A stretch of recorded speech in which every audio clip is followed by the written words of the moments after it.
Our runner-up in this particular class, and I know for me this was really hard. There was two bikes that kind of stood out a little bit. You know, there was a lot of hours, a lot of details that really made the difference. This particular bike that got runner-up had some details that were very, very easy to gloss over.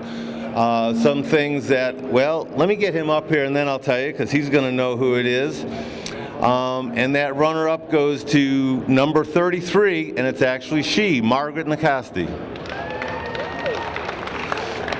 Beautiful bike. The paint matched from the front to the rear, wrapped around into the speaker system. If you looked very closely, you would not see any front tank mounts or crossover tubes. The lights were integrated not only into the fender and the license plate, but into the paint system.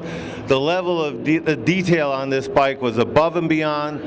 This is definitely a world championship quality bike. Thank you for bringing it by for us. This is Bob Cade from the Ultimate Builder Bike Show here in Washington, D.C. I have with me Roy from CNC Cycles. Roy had multiple entries in our show this weekend, really worked the show, had a nice custom bike, placed well in the custom, placed well in modified Harley. In fact, they were runner-up in the modified Harley class. Tell me, Roy, you know, on that modified Harley, you really went above and beyond. I mean, some of the innovation things that you saw were, what I liked, it was so clean and subtle. You know, you had some real sharp looking paint and everything, but the changes, you know, how did you think of that, hiding the motor mounts, the crossover, the tank mounts, that crossover, and the lights was just incredible the way you had them blended into not only the fender, but the paint scheme. It's something that we've been doing a long time in the custom build. We've been doing bikes for over 25 years, so I just went a little overboard on this one. The ideas just kept popping into my head, and I said, well, what if we try and do this?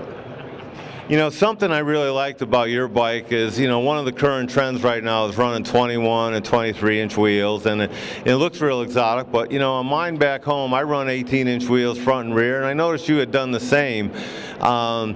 Why did you do that, Roy?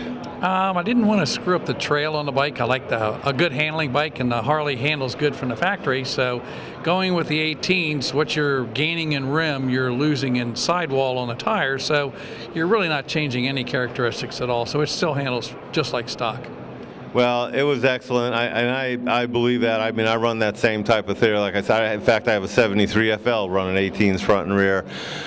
You know, we're also trying to help you promote your business, and this weekend we had great attendance. You were out there working the crowd. So do you think your shop, did you gain any more visibility or exposure for your business this weekend?